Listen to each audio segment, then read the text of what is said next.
हम लोग आज शुरुआत करते हैं भारतीय संविदा अधिनियम की। पहले इसके बारे में थोड़ा बता दें। भारतीय संविदा अधिनियम को 25 अप्रैल 1872 में इसमें तत्कालीन वायसराय ने हस्ताक्षर किए और 1 सितंबर 1872 को ये लागू हो गई। संविदा विधि के बारे में बता दिया जाए। मौलिक विधि है और आज पूरे भारत में लागू है। संविदा में 1 में नाम विस्तार दे दिया गया है और 2 में इंटरप्रिटेशन क्लाज है जो बहुत महत्वपूर्ण है।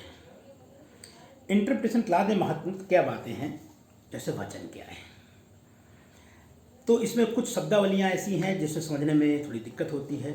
ध्यान रखिएगा कि इंटरप्रिटेशन क्लाज में जो धारा 2 में वर्णन है, 2 में 10 पॉइंट हैं। वो 10 पॉइंट को आपको याद करना है। पहले में क्या है ओरली हम बता देते हैं, फिर उसके अंदर डिफाइन करेंगे। प्रपोजल हो गया, प्रॉमिस हो गया, प्रॉमिसर प्रॉमिसी हो गया, कंसिडरेशन हो गया, एग्रीमेंट हो गया, रेसिप्रोकल एग्रीमेंट हो गया, रेसिप्रोकल प्रॉमिस हो गया और wide agreement, contract, voidable contract और वाइड कॉन्ट्रैक्ट। ये 10 चीज़ें हैं। इन 10 चीज़ों को मुझे समझाना है। भाई वचन क्या होता है? हमने प्रस्थापना की और दूसरे स्वीकार कर ली। आज इनके माध्यम से ही हम लोग बात करेंगे। हमने एक प्रस्ताव दिया और इन्होंने स्वीकार कर लिया। हम प्रस्थापक हो गए, ये प्रस्थापी हो गए। इंग्लिश में हम प्रॉमिसर हो गए, ये प्रॉमिसी हो गए। ठीक, प्रस्तावक और इन्होंने स्वीकार कर लिया। जब स्वीकार कर लिया हमारी प्रस्थापना को कि हमारे मकान बेचना चाहते हैं, स्वीकार कर लिया, ये हो गया वचन। तो प्रस्थापना वचन में क्या शामिल है? वचन में शामिल है वचन डैश प्रस्थापना और प्रतिग्रहण। ठीक, फिर करार किसे कहते हैं? करार में शामिल होता है वचन प्लस प्रतिफल। बिना प्रतिफल तो काम ही नहीं चलेगा ना। तो फिर संविदा में क्या शामिल होता है?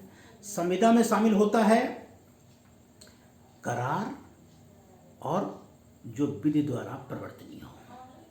जब विधि द्वारा प्रवर्तनीय होगा वही तो संविदा होगी, और जो नहीं होगी वो शून्य करार हो जाएगा। तो सेक्शन 2 के 1 में क्या दिया गया है? प्रस्थापना। 2 में क्या है? प्रतिग्रहण, जिसे वचन कहते हैं। 2 के सी कह लीजिए, 3 कह रहे हैं। 3 में क्या दिया गया है? क्या बोलते हैं? Promiser promisee, प्रस्थापक प्रस्थापी। 4 में क्या है? प्रतिग्रहण। 4 में क्या है? प्रतिफल। भाई बिना प्रतिफल में तो कुछ नहीं होगा। 5 में क्या है? करार। वे वचन जो एक दूसरे के लिए प्रतिफल हो, वे वचन जो एक दूसरे के प्रतिफल हो या उनके भाग हो, व्यतिकारी वचन। ठीक, हर एक वचन, देखिए हर एक वचन और ऐसे वचनों का हर एक संवर्ग जो एक दूसरे के लिए प्रतिफल हो, करार हैं। वो वचन जो एक दूसरे के लिए प्रतिफल उसके भाग हो, व्यतिकारी वचन। अब यहाँ व्यतिकारी वचन के लिए दिक्कत आता है। रेसिप्रोकल प्रॉमिस क्या होता है, इसको जरा समझ लीजिएगा।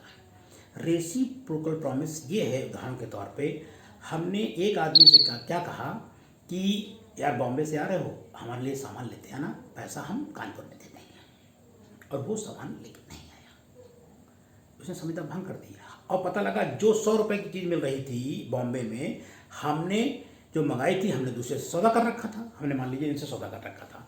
एक मित्र से हमने कहा बॉम्बे से आप आ रहे हो, आप हमें मोबाइल एक ले आना, वहाँ पे उसकी कीमत मान लीजिए 5000 की है और कानपुर में 7000 की है, और वो लेके नहीं आए। हमको इनको 7000 रुपये का मोबाइल देना पड़ा खरीद के। हमें कितने घाटा हुआ? 2000 रुपये का। जब हमें घाटा हो जाएगा तभी हम, जिसने हमसे संविदा की थी जो बॉम्बे से आ रहा था, उससे हम 2000 रुपये वसूल सकते हैं। ये व्यतिकारी वचन है। और फिर करार क्या है? व्यतिकारी वचन के बाद फिर है अशून्य करार। वे करार जो विधि द्वारा प्रवर्तनीय नहीं है। विधि द्वारा प्रवर्तनीय कौन से नहीं है? अब पता लगा हमने संविदा की इनसे कि तुम ऐसा करना, 4-5 कट्टे ले आना हमारे लिए, ये कोई संविदा है? शून्य कर्म है। और जो करार विधि द्वारा प्रवर्तनीय हो वो संविदा है। वे करार जो विधि द्वारा प्रवर्तनीय है वह संविदा है। विधि द्वारा प्रवर्तनीय क्या है? हमने कहा भाई आप हमको 10 टन गेहूँ भेज देना, उसका पैसा दे दिया या एडवांस दे दिया, ये विद्वारा प्रवर्तनीय है संविदा है। फिर है शून्यकर्णी संविदा। इस चैप्टर में शून्यकर्णी में लोग बड़ा उलझते हैं, उसके बारे में चर्चा कर लेंगे हम लोग। अब जब कोई संविदा एक या अधिक पक्षकारों के विकल्प पर तो मान्य है, लेकिन दूसरे व्यक्ति के पक्षकार के विकल्प पे मान्य नहीं है, ये शून्यकर्णी संविदा है।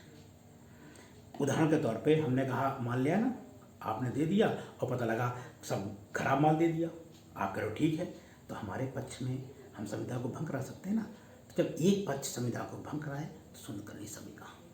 और शून्य संविदा वो संविदा जो प्रवर्तनीय नहीं रह जाती है।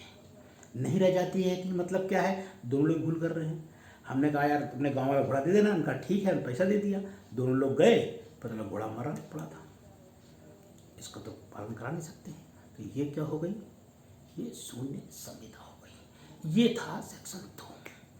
आगे और के बारे में चर्चा करेंगे। इसी तरह एक एक वीडियो बना के डालते रहेंगे, आपसे ज़रूर देखते रहिएगा। आपको कैसा लगा ज़रूर बताएं। धन्यवाद।